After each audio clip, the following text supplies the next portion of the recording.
waiting. Okay, so apologies for the technical issues, everyone. James Gordon was supposed to join us, but for whatever reason, the software's let us down. We tested everything yesterday and it worked fine, but for whatever reason, it's not working now. I apologize. So you just got me stuck with me. Okay, right. So Kieran's asked the question about services that people can access via the London Autism Group to help with all of this. So definitely I'm going to get to that. I'm going to answer the sorts of things, because we have various things that the charity have planned to support the community. So the first thing that I want to talk about is this session and why we're doing it. So what we're doing is live streaming sessions. We're going to do this probably weekly or every other week. And I'm going to bring in special guests. I'm going to make sure the software works, of course, first. But we're going to get various special guests to come on and talk about various points and answer your questions. I think it'll be great. So I've got a psychotherapist lined up. I've got other people in the community lined up, various autistic people. So that'll be very, very, hopefully very impactful. So this session is going to be an hour, and we're just going to talk through things. I'm going to answer some questions and hopefully, give you a sense of why we're doing what we're doing. And in particular, explain to you our thoughts as a charity as to the fact that we think that what is happening at the moment with the coronavirus really represents a mental health emergency for the autistic community. Of course, it's a mental health crisis for everybody. Everybody's going to be having a lot of anxiety, a lot of stress, a lot of distress. But I think particularly the autism community is very vulnerable. So it's important that the charity, the London Autism Group Charity, supports the community in any way it can. The reason why we think that the community is particularly vulnerable is because, people, autistic people in particular, and their parents, their family members and carers and people around them, they often rely upon routines and structure, accessing external services and support from family and friends, and self-isolation and quarantine, and all the rest of what's going on at the moment. With all the changes that are happening in our society from day to day, minute to minute, really threatens everything. And I think everybody's anxiety is really, really increased tremendously. So this is sort of the rationale for why we're doing what we want to do. Okay, so as for your question, Kieran, so your question, I'm going to highlight it because that is something I think I can do. Let's highlight your question. Okay, the question here is, what services can you access via the London Autism Group? Okay, so firstly, obviously, is the page, the Facebook group page that everybody's using. Please continue to use that as you wish. The community is there, ready to answer questions, support each other. It's a really fantastic group, really proud of it. And contact any of the admin for any help on anything if you need, as usual. So we have the group, we have these streaming sessions that we're going to do. We're going to roll out more frequently, more widely.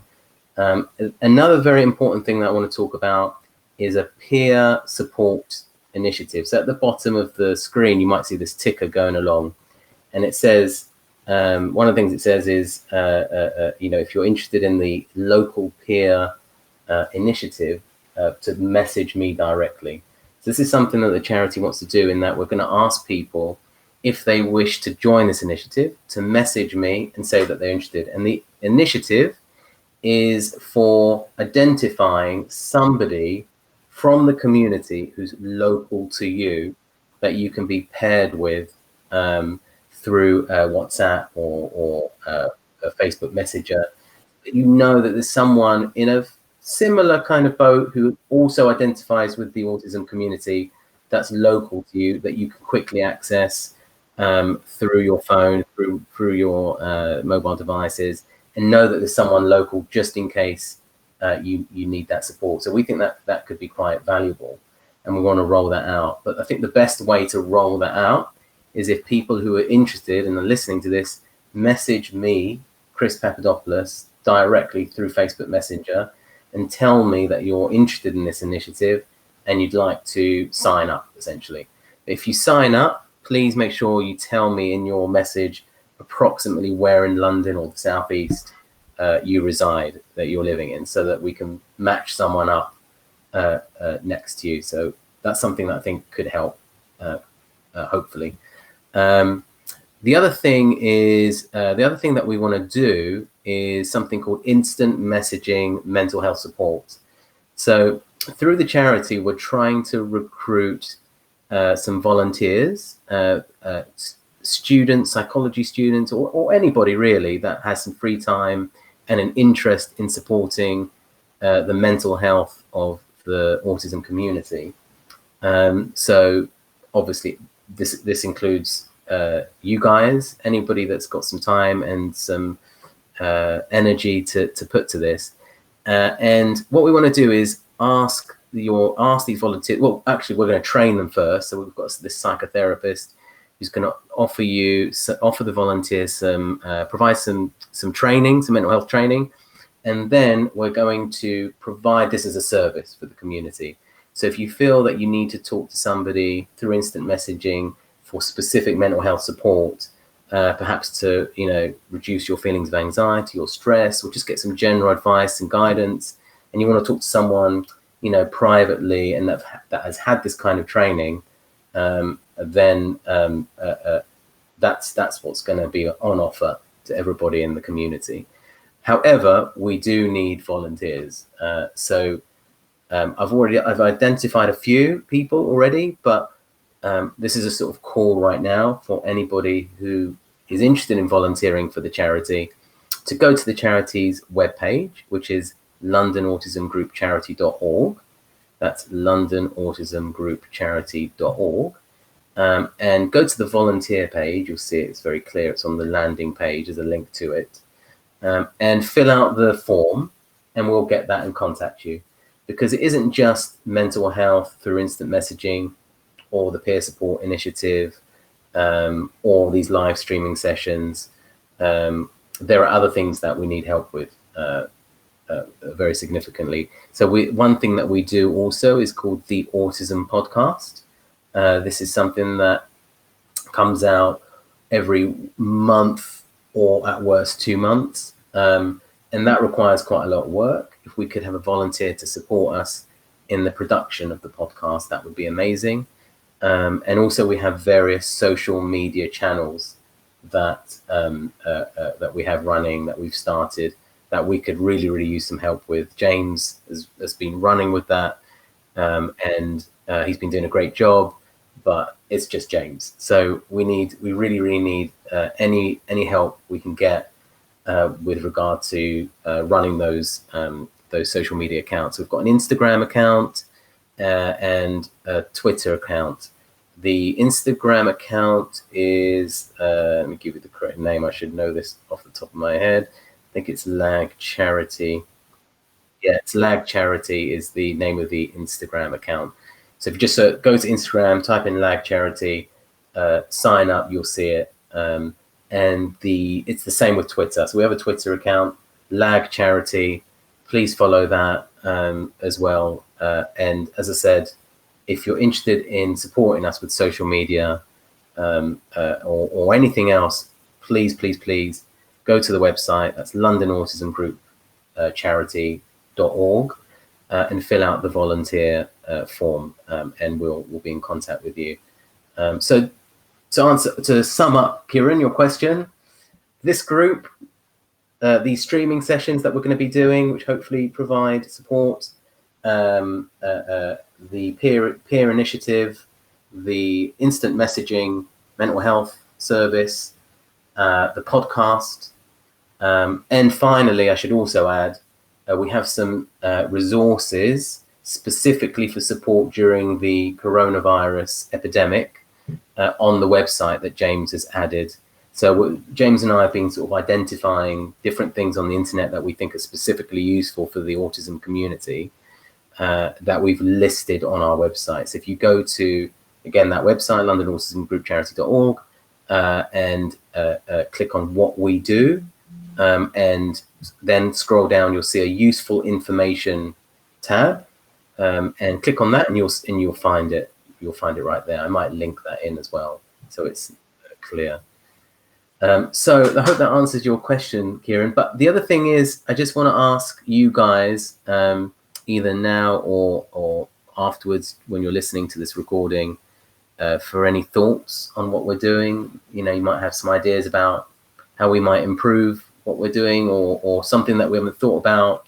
I'm particularly interested in your thoughts about our ideas for local peer initiative support, and the instant messaging mental health service support.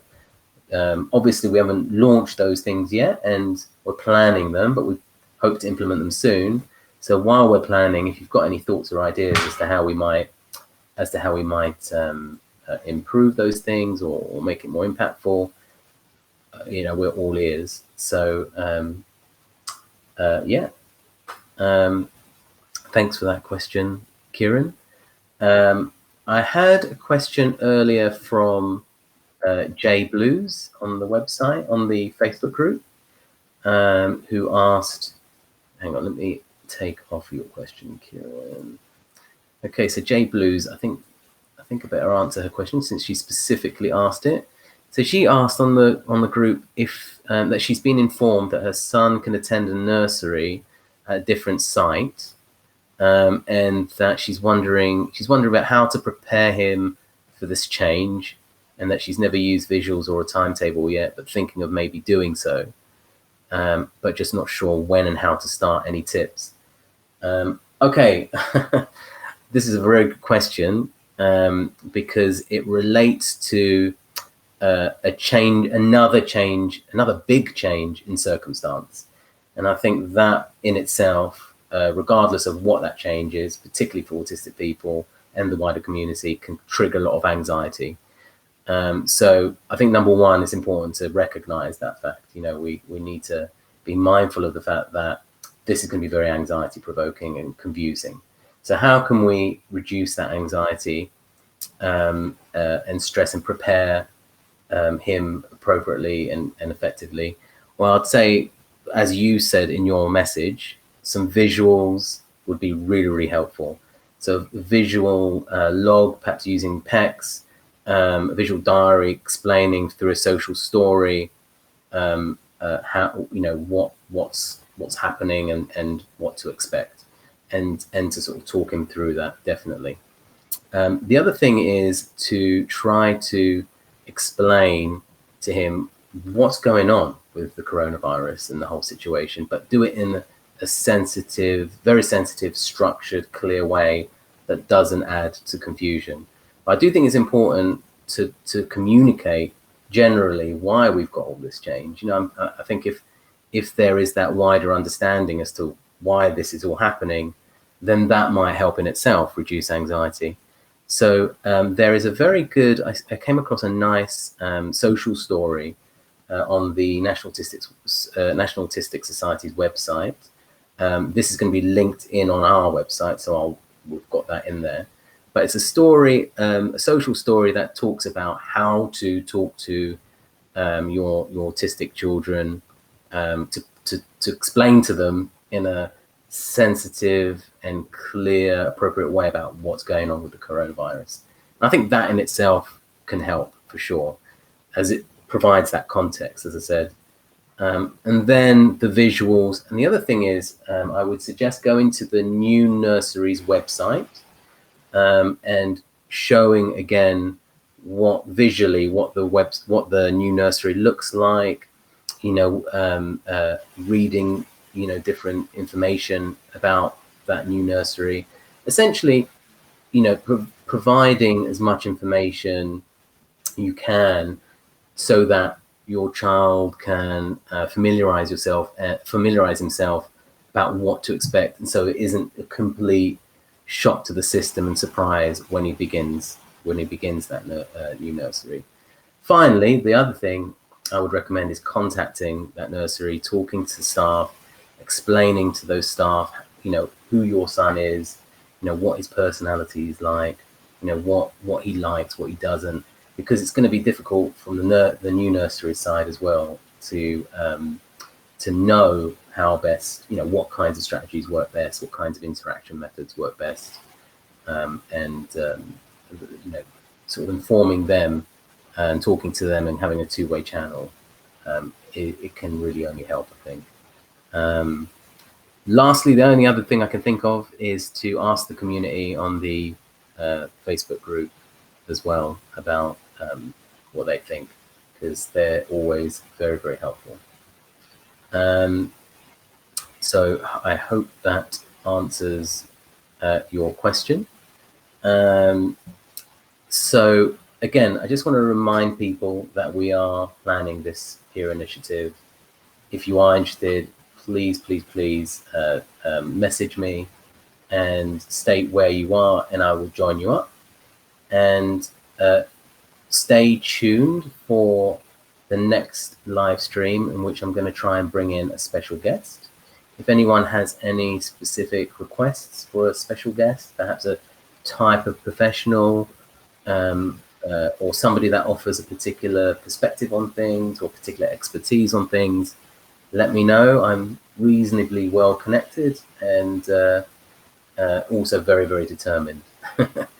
So please, drop me a message, and let's all pull together during this very, very difficult, scary, distressing time and support each other, which is what it's all about. I think now's the time for the community really to come together and support each other, particularly when our mental health is potentially, in trouble and vulnerable to this whole situation. So the best way to improve people's mental health is really to gain social support and access from the community, to ensure that you don't feel completely isolated. You have a community to access, you have people to talk with and get advice from, and potentially more than that. So that is a really, really critical way to protect your mental health. Kieran says, okay, thank you, Kieran. I'm going to highlight that message. So you're saying self-care for parents of autistic children is going to be really important too now. Yes, that is a really, really good point, because the people ultimately that are the most important when it comes to the well-being of autistic children are going to be the parents. So if their well-being is threatened, then the whole, just sort of impacts on everything.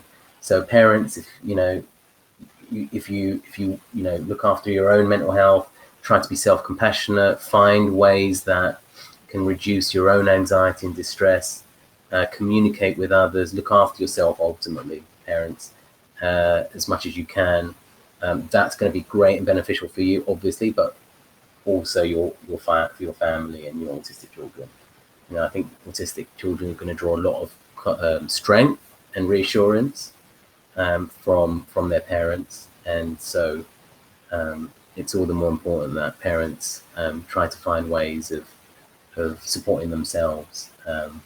As difficult as that is, it's something to be mindful of and think about and strategize. Obviously, you can't be perfect all the time, and you're going to have bumpy days, but the important thing is to recognize that it is indeed important to look after yourself, and that things will get better, and you can strategize. And if you're short on ideas or confidence, again, as I said, reach out to the community. Perhaps contact your peer that I might pair you with if you're interested in that, or access that mental health support. But certainly self-care, we are absolutely right, Kieran, couldn't agree more. Self-compassion, be aware of how you think, be mindful, practice mindfulness, always useful, doesn't do any harm, and look after yourself. Okay, thank you.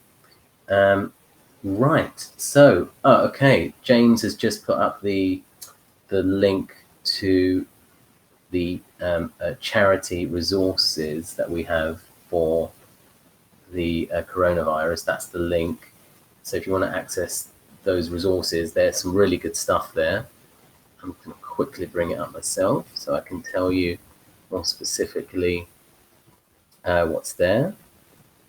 So you go click on what we do. So when you go to our webpage, you go to the landing page, LondonAutismGroupCharity.org. Click on what we do, and then click on the useful information square at the bottom, and it will take you to that page. And then there's a link to the coronavirus community support page. And we've got some really, really nice resources there, including some legal resources, some wider online therapy resources, tips for home education, resources regarding coping with uncertainty, people's stories, and the social story that I mentioned earlier about communicating what's going on to autistic children, people, I think just the wider community about what's going on with the coronavirus through a social story, and some links to some really nice autistic YouTubers who are doing some really nice videos on their experiences and thoughts and perspectives on all of this. So check that out. Thanks for all your hard work, James. And just again, we really do need some volunteers for the charity to help build it. So please do, sign up if you wish and fill out that form on the website to signal your intention to provide some support for the charity, and then we'll communicate and find something that you can help us with. Oh, hi, Jay. So I've already answered your question regarding the nursery. So you might want to rewind this video afterwards and have a look at it. But essentially, it's about, preparation, explaining to your son, what's going on more widely, giving him context about the coronavirus, but doing it in a way that isn't going to increase anxiety. And as I mentioned earlier, there's a resource that you can access from our website that helps with explain how to talk to your children about all of this. So do that. Sit your child down, I would say, with the nursery website, the new nursery's website. Go through things, show him things visually, what to expect, prepare through visuals, answer questions. And then also I would suggest get on the phone with them, talk to them about what your son is like, provide them information so that they know how to communicate with him and how best to interact with him, because they're going to need some guidance and support. It's going to be surely a two-way thing. So Jay wants to know if anyone else is taking their kids to school or nursery. So yeah, let me put that question up. Okay, so obviously if your child has an EHCP, or you are one of these key workers that the government has categorized, then your school or nursery may potentially and hopefully be able to offer your child a place. I think they're particularly prioritizing kids with EHCPs. Their place should be protected. The key workers, the children of key workers, the schools and nurseries are only really asking for people to bring their children if absolutely necessary. So that's the situation as far as I understand it. And ultimately, it's going to be your own voluntary choice, isn't it, as to whether or not you choose to do that. Of course, if you are a key worker and you are really, really needed, and you can't arrange, other kind of support, support for your children, then please take that offer up and consider that. Sure. Kieran says, right. We highlight this question. We would love to hear updates from parents who are making use of the government provision for schooling for children with EHCPs.